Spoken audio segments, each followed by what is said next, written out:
Yan, good morning mga ka-brothers. Nag-ari kami ng pangalimasag.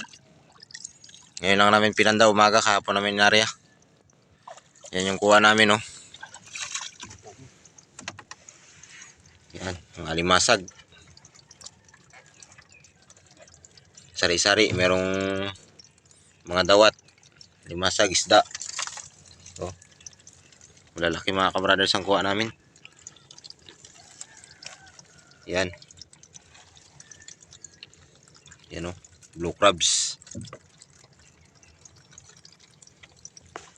Medyo matagal kami hindi nakarya ng pangalimasag, ngayon na naman uli. Yan, oh. Malalaki.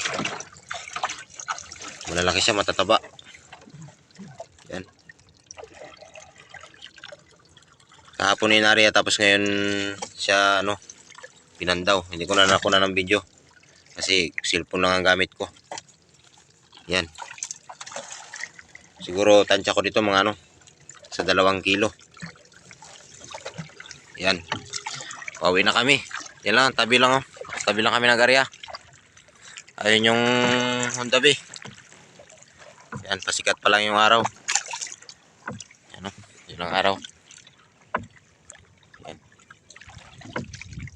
Shoutout nga pala dyan kay kay Patrick. Yan, mamaya update ko kayo mga brothers kung ilang kilong alimasag ang kuha namin. Mga brothers, yung kuha namin kanina, nakatali na ng guma. Kataba. Taba talaga.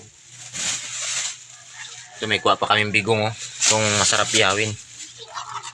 Yan, oh. Yan. Lalaki. Bukas ito mas marami.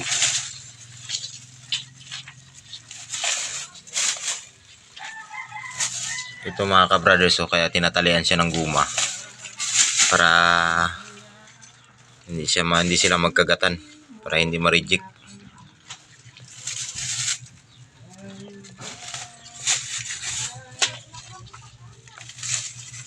So sobra to 2 kilo mga ka-brothers. Lalaki.